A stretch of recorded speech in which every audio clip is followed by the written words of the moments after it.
Hello and welcome to the Celtic Way Morning Briefing Live on Friday, November the 18th. We're back to our normal 10 a.m. slot, that's 9 p.m. Tony time, or roughly 9 p.m. Tony time.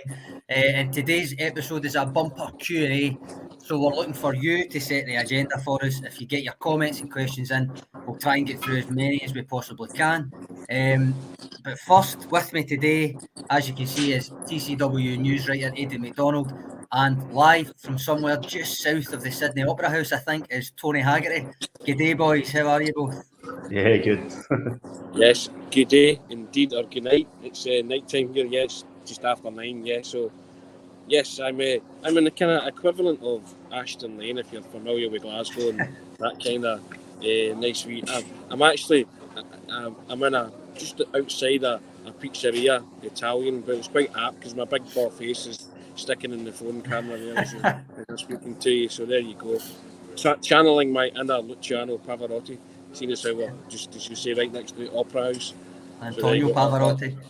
Antonio Pavarotti, I think you'll maybe say that. So, Aidan, how are we?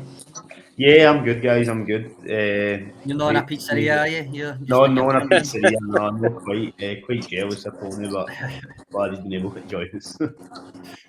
Brian Roberts coming in there. Tony saying hi, Cobber. Send some warm weather to EK. It's Baltic here. That must make you feel great. Oh, that's marvellous. It was 20s today, and it's meant to be absolutely scorching for the Everton game, 28, 29. So feels like it's minus 29 here, but Buzz pulling you up on your Wi-Fi troubles, Tony. It's not difficult. Wi-Fi works the same in Australia as it does in Scotland. Just as dodgy then. It's just as dodgy indeed. But well, we were on air before we came on air. I had the laptop open, didn't I, guys? And how many times did it conk out? But 3 times. So might be the same Wi-Fi, but you still got the same problems, don't you? You know. So. Aye. Anyway, good. I suppose we should get started. But now, as always, before we do that, as it says on the ticker down the bottom, and I done that yesterday, not realising the ticker wasn't there, and it says it in the comments as well. Our current website subscription deal is £1 for 2 months of full access. So get on that, because although these morning videos are quite popular, it's just a small part of what we do. So because there's loads of stuff on the site for you, features, opinion, analysis, tactical stuff, big interview, all sorts. And up there today is a statistical analysis of Celtic's defence compared to the 18-19 treble winners by James Daly.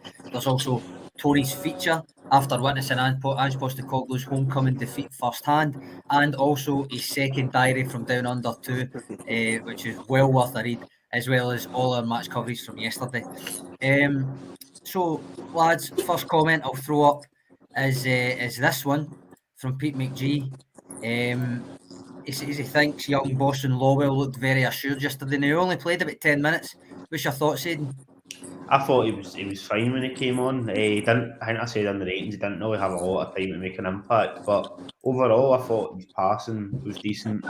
He brought the ball out well. He didn't, was not responsible for any goals or anything that were lost, because also that was before he came on. I thought he was fine. It was a decent cameo. It'd be good to see him get a wee bit of game time against Everton as well, particularly if Stephen Welsh is going to be a doubt now. So, yeah, no, I thought he was fine. In terms of getting first 10 minutes, it was positive. Tony, same? Yeah, I mean, I think they did fine when they came on. They kind of impressed the young guys when they came on and got a bit of game time. But when Ange was asked that question, deadpan, he did okay. So you're just like, he's not dishing out pats in the back to them anytime soon. If they get game time, so be it. And he said that they know the standard that they have to reach. So I think he wasn't going to give them what was it, the old Roy Keane adage, that he's not going to praise the postman for delivering his letters. You know what I mean? They're football players. They got some game time. Good on them. No. I must admit, I don't think there was enough of an appearance there to really read one way or another into it. But I suppose taking the 10, 12 minutes, whatever it was, he played just as their own game almost. I think he did okay. I don't think you can do much. You can say much more than that given the length of time. Comment here. Kurt Rock are saying there were no pass marks. Not if you read Aidan Macdonald's detailed player ratings, though. There was plenty of pass marks in there. I suppose the next one to come up, Robert Gibson. How long did you sleep for, Tony? Do you want to tell 3 hours. Is that all? Yes, 3 hours I slept, and then bing, brights a button again, and then kind of hits you in waves. You know, you get through part of the day and you can function no problem, and then, you know, like I said just now, I'm kind of like, all right, but no doubt if I was to lie down, I'd sleep for an hour of quality sleep and then wake up again. It's just it's the way I am as well, to be fair. There was a conversation in the comments, Tony, about jet lag before we went live. That's what I saw. Must be having. It was actually Kurt Rock as well saying they must be having a hard time waking up jet lag, Tony. And David Ferguson says, well, at least we know he won't be hungover then. No. Poor guy looked gubbed after the first game. You're getting all the sympathy, Tony. It's not usual. Usually they're giving you a wee bit of stick, but Robert Gibson's actual comment that I wanted to put up, not asking how long you were sleeping for, was he was at the game yesterday. Sorry, Tony, I'm cutting your head off. But Robert Gibson says he was a wee bit, having rewatched the game, he stands by his opinion that it was pretty rubbish and it was treated as a training run and nothing more, nothing less. But he had a great time as part of the crowd. Tony, you being there, one, I suppose, what was the crowd like? It didn't look that busy on the feed. But two, do you agree with Robert Gibson's assertion that it was treated like a training run, even though Ange didn't want it to be? Yeah, Ange certainly didn't want it to be, but I did say the other night that it had that pre-season fair look about it, didn't it? And he was asked a question about jet lag and the lethargy about the team, and he gave that answer. He gave the violins answer, you know. So you're just like, okay, he wanted more, you know. And I think there was a wee G up when Haksabanovic and Jota and Matt O'Reilly entered the field of play. There was a wee bit more urgency, you know. But I think that he was certainly disappointed with the first half, and parts of the second half he just felt didn't come up to scratch. And I think a lot of the supporters felt that it had that kind of feel about it as a pre-season, but he didn't want it to be like that. And I think we'll see a decidedly different and mark-up in the tempo on Sunday against Everton. Aidan, I'm going to put this comment up. Robert, where is it? Robert Gibson. David Ferguson to Robert Gibson. I mean, saying that was a bit harsh. He thinks there was some good play in there. Subs disrupted the flow a bit, but Sydney were a good team. That seems to chime with what your ratings were suggesting, Aidan. So do you agree with David's kind of take on it more than Robert's? Yeah, I would probably say that I do. I thought at times that the team did okay, particularly for that sort of spell before Sydney scored in the second half. I think Celtic could have easily had a few goals during that time. And if you were listening to the commentary on Celtic TV, they were kind of saying the same thing. That was how I thought it was going to go, but obviously the guy then scored an absolute screamer. There was nothing you could really do about it. Overall, I thought it was okay. As we sort of touched on yesterday, without repeating myself, it's always disappointing to lose a game, but I thought there was some decent passages of play in there at times, but it did go a wee bit flat. There's no doubt about that overall. Pete McGee comes back in just to clarify his Boston Lawwell comments. He says it's the body language, I suppose, is the kind of weird idiosyncrasies and stuff I kind of like talking about. He said even with just the 10 minutes or so, he looked very calm on the ball. We'd love to see him getting a start. On the flip side of that, we've got a couple of comments about Stephen Welsh's performance. Even though it was just a friendly, he's getting a wee bit, getting at the neck a wee bit. He did look very slow for that first goal. I'm not going to lie. He did look as if he was slow off the mark. But Beach Boys coming straight in there for the jugular, saying, when is it time to stop seeing Stephen Welsh's potential and he's one for the future, and admit it's just time to try and sell him and bring in some money for him? I don't judge players on stats, just use my eyes. Tony, what's your potential? Because Stephen Welsh, it must be said, Beach Boys isn't wrong. It does show up well in stats. Well, regardless if he does show up well in stats, I think people just look at the likes of the first goal the other night, and he was nowhere near it, was he?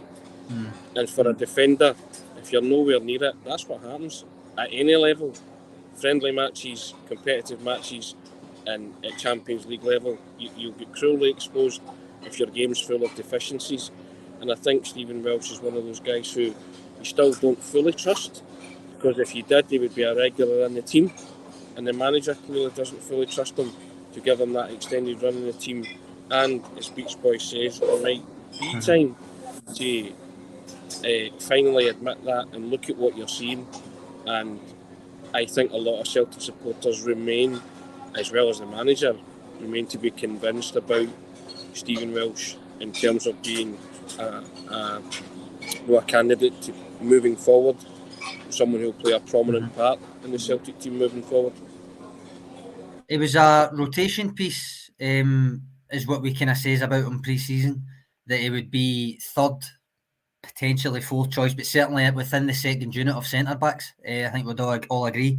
So I suppose the question that we asked in pre-season as well was, is that a good enough role for him this season, when it is essentially a make-or-break season? Should he have been maybe put out on loan? Now, obviously, he ended up starting the season because of injuries and different things. So in that sense, it was the right decision not to let him go, because otherwise they would have been really short at centre-back. Probably Bosch and Lowell would have to have come up from the B team and be thrown in for that first game against Aberdeen. But he did score. He did score that day. As I say, the stats suggest he does do well. He does do well enough. There's an element of the eye test there. I would agree with that. There's still a lot of growing up to do, but he might be 22. But same with Mikey Johnston in terms of actual game time. I would argue that he's younger than that in terms of the actual game time that he's had behind him. Although that Rocco Vata piece I wrote the other day, when I was kind of considering who, or the lack of people who have probably made the breakthrough into first 11 choice kind of graduates, I did point out that the case of Stephen Welsh was almost was a self-fulfilling prophecy last year, because he got a lot of game time in the first half of the season, but when there was a full complement of defenders to choose from, he was nowhere to be seen for most of the rest of that season. So it was almost basically what you said there, Tony. Ange's still to be convinced that he's actually capable of challenging for a first team jersey, but as a homegrown player for that quota, and as an alternative if somebody gets injured, he does all right. But is that enough, Aidan? Is that enough to keep him about? If you're thinking is maybe like a third or fourth choice centre back, then yeah, I would say I wouldn't have any issues. But as you already mentioned, he had to start that game against Aberdeen because of injuries. So you've only really got two players or so in front of them, and they pick up knocks. You want to be confident of the players coming in. The way Celtic are, it's going to probably be a bit difficult to get players, like 4 players, all of equal defensive quality. Like, you're not going to get, 4 Cameron Carter-Vickers, or even like another 2 Carol Starfelds probably on top of that. Just the way things are, I think eating less of the recruitment takes like another step up, which it could, to be fair. Obviously, there's been links to Kobayashi, etc. But I think Stephen Welsh overall, he's fine, but I do agree with what you were saying, that he was definitely a bit slow for that goal yesterday. Like a few players were, but he particularly was kind of showing up a bit, and I think he's still got a bit of development to do, to be honest. Charlie McGarvey making the point that if Yuki Kobayashi signs, as has been strongly reported, then Welsh is essentially then 5th choice. Of course, Maurice Jens is on loan, so if they sign Kobayashi, it doesn't necessarily mean that they're signing Jens. It would be Welsh back to 4th choice then, I suppose, is the way that would work out. But I'm going to put this comment up. It might cut your head off, Tony, a wee bit. But Red Scotland says, for me, he is David, replying to David Ferguson's comment, asking if he was good enough.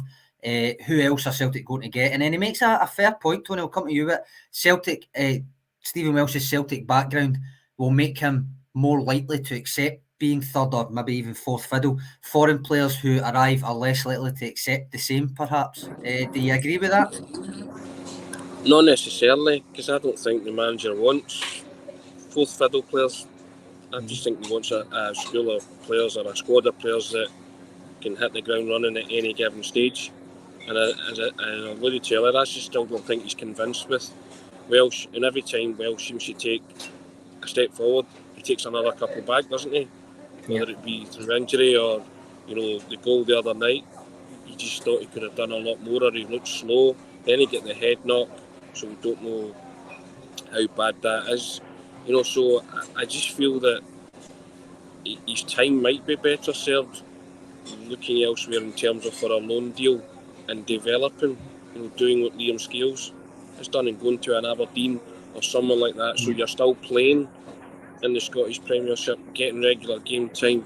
And again, I go back to you're over the course and distance of a season, you know all the terrain, you know all the grounds that you're playing, you know the opposition, you get to know that as well. Because there's no substitute for playing. But if the manager's not playing you and you're sitting there doing nothing, you'll be content with that to a certain extent. But when you're coming in and getting game time, you have to raise the bar. You have to make that standard that Andrew's talking about. And I think Stephen Welsh, certainly if you're going by the other night, didn't, but he wasn't alone in that. But as I wrote in that piece, the manager's assessing all the time. He's assessing who's going to stay with me in this group moving forward. And if I'm Stephen Welsh, I would be worried, because what does it tell you about the manager's mindset with the potential incoming of Kobayashi? I think that tells me something as well. And I think he'd be inclined to sign Maurice Jens before Welsh got a game as well, so that you would have 4 quality centre backs there, and you would rotate those 4. So I think that writing, to me, I'm reading between the lines, I think joining dots, the writing could be on the wall for Stephen Welsh in terms of Celtic. You maybe have to go out on loan, or they might look to offload them. There's a comment here from Pete McGee that I totally agree with, because it's something I've mentioned since I wrote about it last August, September, after Ange was kind of half forced, half decided to chop and change his centre-back partnership. I think it was 7 times in 14 games or something like that at the start of last season. I kind of said at the time that consistency of selection at centre-back would basically solve the kind of issue that they had at that point. But I quoted Ange himself in it, because when he was in, I think it was when he was with Yokohama F. Marinos, he kind of got interviewed, and he said, as I've said on here plenty of times, he said that's the one area of his team he doesn't think he can get away with rotating in the same way as he can further forward. Centre-backs, as Pete says, a lot of it is to do with partnership. Centre-back and goalkeeper, that trio, they need to work so well together, especially in an Ange Postecoglou team where they're often the only 3 that spend any considerable time in their own half, that kind of thing. So I agree with Pete's point. I think there is almost a feeling that if you're 3rd and 4th in the pecking order for Celtic, you really, all things being equal, won't see that much game time if everybody's fit. So that's also something to consider for that. I've got another comment here, which is an interesting thing. Aidan, William Martin, no relation, I don't think, saying Welsh is where Anthony Ralston was a couple of years ago. Now, I disagree with that sentiment, but what do you think on it? I think I do disagree a wee bit as well, because if we're talking about a couple of years ago being that season during COVID, I think Anthony Ralston only played a couple of times across that whole sort of season, and that was because obviously without going back into when the team went into Dubai, so there was hardly any players available, whereas Stephen Welsh has been playing at times.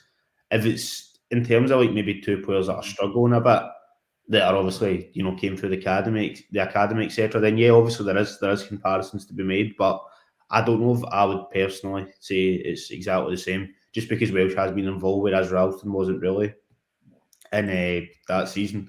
And the season before, really, as far as I can remember, there was only the odd appearance. So he was on loan and stuff. He went, remember, he had loans at United and stuff like that. But the reason I disagree with it is, even if Williams meaning like the start of the Ange Postecoglou era, is the difference is Anthony Ralston got his chance because there were no other right backs. Like literally, there were no right backs. That's why he was playing.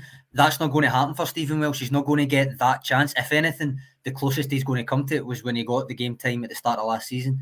Anthony Ralston, and this is a point I made in the Rocco Vata kind of article. Same as James Forrest back in 2010 when he was, even as a youngster, rescuing Celtic against Hibs and stuff like that at Kilmarnock under Neil Lennon the first time round. Callum McGregor when he came back from the Notts County loan. Anthony Ralston last year, they made themselves unignorable when they got that chance, even though the circumstances that led to Ralston be the only right back, they're unlikely to happen really at a team like Celtic, a club like Celtic, but it happened and Ralston managed to seize it. Not everybody will seize it. It might just be that Stephen Welsh didn't seize it. What do you think, Tony? Yeah, I think there's a lot of merit in that. I don't think Stephen Welsh has seized it. I don't have a downer on him. I just think there's better players in his position, and if the Kobayashi rumours are to believe, then there'll be another better player in his position, and he will struggle for game time. You see, they turned to Ralston because Ralston was the only option. Celtic, if they bring in Kobayashi, that'll be 3 options certainly, and with an option to buy Norwich Gents, which would be 4. So that would be Carter Vickers, Starfelt, Norwich Gents and Kobayashi. In an ideal world, do you see them keeping 5 centre-backs? Not particularly, no. But Yeah. I mean, for me, I'll come to his defence. I like him, and not just because the stats suggest he is actually quite good, right? But I do see things occasionally in his performances that suggest he can grow into being a really good centre back. I think he's a threat in the opposition box as well, a low key threat. You saw that against Aberdeen, but there was several times last year where I thought he was unlucky not to get more goals in the opposition box. I still think it comes down to that concept of he's 22, but he's not really 22 in terms of how much he's played. Now, you could make that same argument about Rayo Hatate being 24, but not really being 24, and he's obviously performing more consistently, but each player's different. So until he gets, and I acknowledge he might not get this run at Celtic now, it might not be there for him the game time, but I do think there's a player in there with Stephen Welsh. In terms of the homegrown stuff that I keep bringing up, Cut Rock has asked how many homegrown players do you need to fill the quota. I think, correct me if I'm wrong, Aidan, for Europe it's 8 homegrown players, but 4 of them need to be from your own club, I think. Yeah, I think that is the case. It needs to be 8 overall. etc. Aye. So they count because he was at Hamilton, Greg Taylor, Kilmarnock, that kind of thing. But for Celtic only, it would be for the A list anyway, because obviously they can add Scott Robertson's in there and stuff, but they can add people to the B list like Lowell and stuff like that. Even though he actually came from Watford, so I don't think he'll count. But so for the proper first teamers, you're talking McGregor, Forrest, Ralston, really? Is that right? Am I forgetting anybody? Nah, the only other one would have been if he wasn't on loan, probably somebody like Mikey Johnson as well. So so Welsh kind of fills that gap just now as well. Which is it enough to keep him about?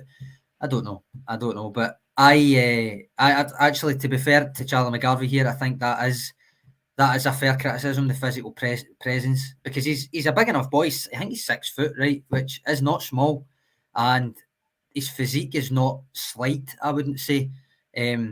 So again, to me, that comes back to match experience, Tony. Yeah, I think just when he's mastered some deficiency, another one crops up. Because I thought in the Ross County League Cup game, his distribution was excellent that night. He was setting up moves and he was looking confident and strong forward and looked the part on the ball.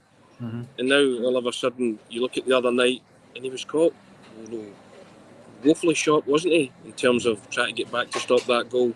So I just think every time he masters one art form of defending, another deficiency crops up and people home in that and then start giving it he's not fulfilled his potential, which is probably unfair on him. Because I agree with you. I think there's a player there, but the sum of the parts aren't the whole, if you get what I mean, at this minute in time. You know, so I just think there's something not connecting with Stephen Welsh at the minute, which is why the manager hasn't been able to trust him and give him that extended run of game time. He turns up in flashes and has good games, but there are other games where you say, and I think that's the trust issues that the manager has and a lot of the supporters have with him. Aidan, we're not writing him off on the back of one goal against Sydney FC in a friendly, are we? Nah, definitely not. But I do agree with that comment that at times he has struggled a bit with the sort of physical strikers, particularly in Scotland. A probably similar criticism that was levelled at Christopher Julian when he first came to Celtic. If you also remember Lyndon Dykes, gave him a bit of a tough time. Aye. But I do think at times Welsh's distribution can be really good, which is also an important part of how Andrew plays. But obviously, overall, if he's struggling a bit defensively, do they balance each other out? That's probably a discussion for another day. But no, I don't want to write anybody off, and particularly when it's an academy player, you obviously want to make sure you're producing good quality coming through. And he's been maybe one of the only ones in kind of recent years that has came in and played a bit of first team football. Obviously, that's been stuff we've talked about, that the club's maybe not bringing in or not producing, enough players that are first team ready, etc. So you want him to do well, but I think he's definitely got a bit of development to do. There's a comment here, I think kind of half defending Stephen Welsh, but also just kind of pointing out how you can overreact to things. Pete McGee, you could say that Cameron Carter-Vickers was bullied by Joe Newbley, the Livingston player. So would you drop him for that? I don't think he was, and I'm going to hit you a wee bit of Muhammad Ali. If you even dream that Carter-Vickers has been bullied, you better wake up and apologise. Knockout blow there, Sean, I think. No, listen, I don't have a downer on Stephen Welsh. You know me, I'm an eye test man.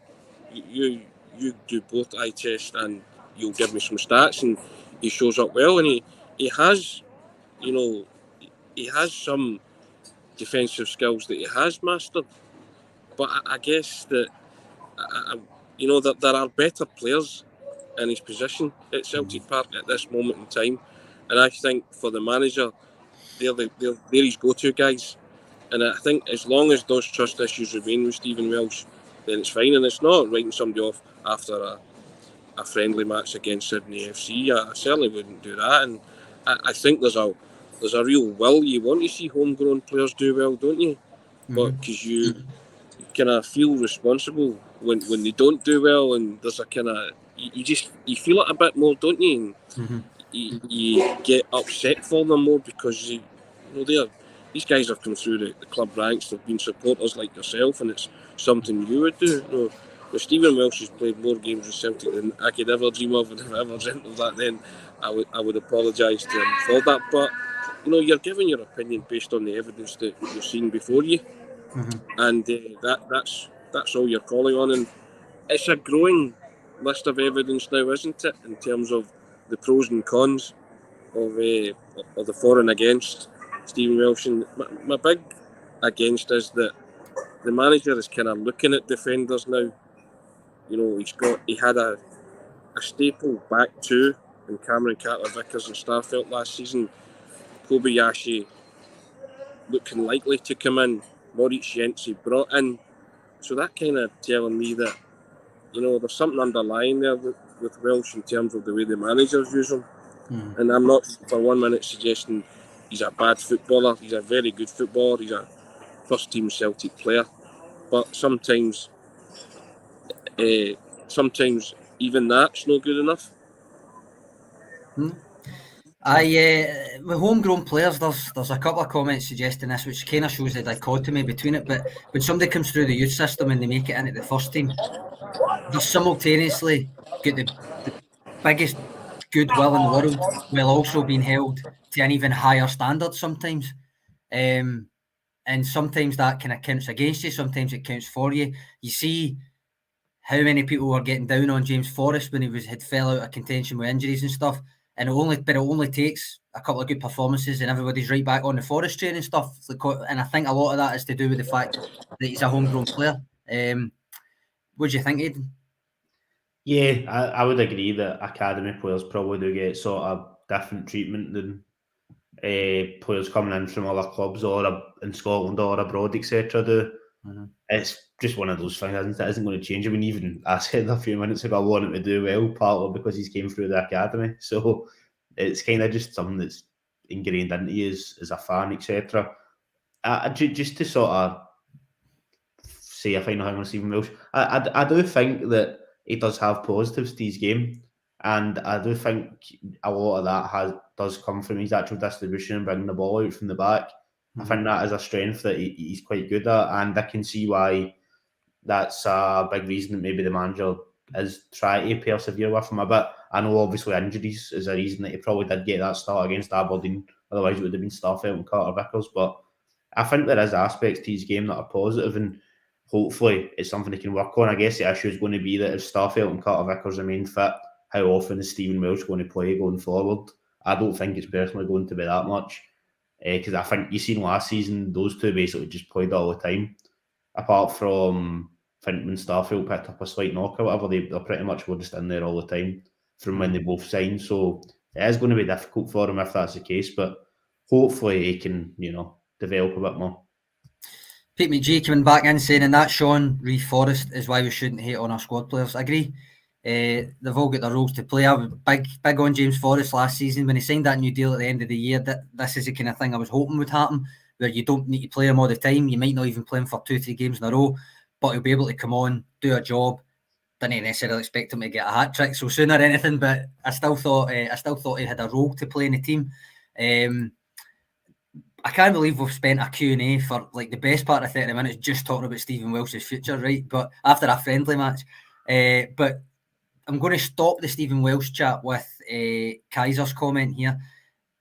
What an image, by the way. Welsh has potential, maybe not for an Ange Postecoglou love triangle at the back, but for other teams, definitely. On that note, I think we'll stop with Stephen Welsh, but there's a lot of comments coming in, Tony, about Alexandro Bernabei's performance yesterday, and they're not particularly positive. What did you make of his performance? I think he's one of those players that the manager alluded to didn't hit the heights or the standards that he set previously. Because domestically, the games he's performed in, he performed really well. But I think, again, he wasn't alone, and the manager didn't miss them. And as I said in that piece, he's scrutinising, he's watching everything. And if you're not bringing your A game to games like that in particular, then the manager doesn't need to scream at you, doesn't need to be vocal on the sidelines. When he's doing the pockets thing and the arms folded, just staring, you know that there's the eyes are burning your back, you know, that there's a target in your back, and Andy's eyes are burning on it because he wasn't happy with that performance, and Bernabai certainly fell into that category of players that, without being named, was one he was referring to about not coming up to the standard required. Andrew Galea saying Sydney picked Bernabai off. JP saying Bernabai looked worryingly poor against Sydney, way short at the moment. I think he's actually been doing well when he's had his chance domestically. I think he has played well for the most part. Yeah. Yesterday, though, I would agree. I don't think anybody played particularly well, but I do feel as if he kind of played it as if this is a meaningless friendly, rather than with the attitude that I just want to see. You could say that about a few people, but I did think you got that impression when he was basically just abdicating his defensive responsibilities for the most part, in terms of this is just a friendly anyway, that kind of thing. Maybe unfair, but that's certainly the way I viewed his performance. What do you think, Aidan? What did you give him actually for your detailed ratings? I gave him a 6, to be fair, but I did say in it though, he was caught wanting quite a few times, and it put the defence under a lot of pressure. That sort of just led to Sydney having basically 4v2 or 4v3 because he was miles out of position. I thought he was alright going forward. Obviously, for the goal, it's a bit of luck because his shot's probably going wide if it doesn't hit Kyogo. But I thought he was okay in an attacking sense, but yeah, he was pretty poor at the back, and he was caught out a few times and put the team under pressure. And you're probably right in terms of him just basically shirking his defensive responsibilities, almost just playing as like a sort of second left winger at some points. But I think in domestic games he's done okay when he came in, particularly Hibs at home. I know that was, excuse me, quite a open game that he probably didn't have to really defend that much, so it suited him. But I thought that, and obviously he got the assist against St Johnstone, etc. I think he's did all right when he came in. We all know that Greg Taylor's sort of the main guy at left back, probably player Certainly do. defender. But I think he's been all right. But that was probably his poorest performance for Celtic, I would say, that game yesterday. But I think overall that he's another one, but that's got sort of promising talent, and I think he will come good. But he's got to work on his defensive duties, no doubt about that. I'm going to come in just before we call it a day with a wee plug for regular viewer Kaiser here. Sorry, Tony, cutting your head off again there, but he says Sean Tony Aidan, he's doing the Sleep Out in Paradise tomorrow night for charity, and he'll be live through the night and in the build up to the Everton game. So any support we could give him, he would love. So there we go. Everybody have a wee gander over at Kaiser's. I don't know if it will be his YouTube or his Twitch or his Twitter or whatever, but he'll certainly be there, and he's got our support, hasn't he, Aidan? Tony? Yeah, no, definitely. It's a good cause, no doubt about that. Well done, Kaiser. Good man. That's what I like to hear. And yeah, well done, and flicking that comment up, and good luck to Kaiser. Take care. Right, any other major concerns before we let Tony go and get his dinner, Aidan?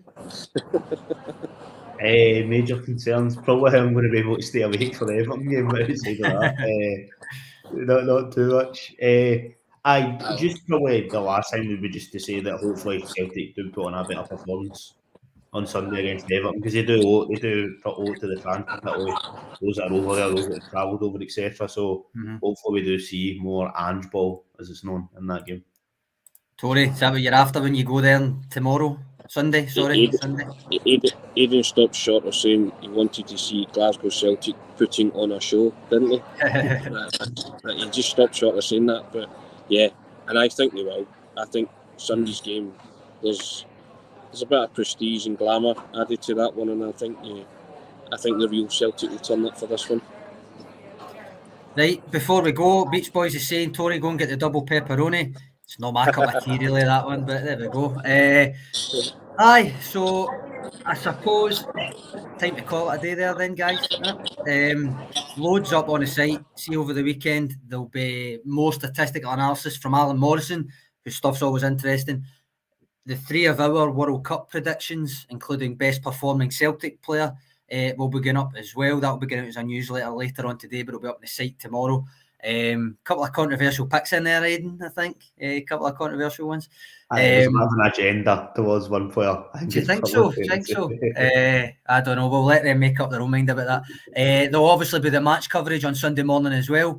So get on that and keep your eyes peeled on the YouTube channel too, because there'll be more Tony on tour videos and all sorts of stuff. Twitter feed, TikTok, all of that, videos across all of those. But for now, thanks for joining us as always. Thoroughly enjoyed that. And thanks, Tony and Aidan. Always a pleasure. We will see you all later. Cheers. Cheers, Sean. Thanks, guys. Cheers.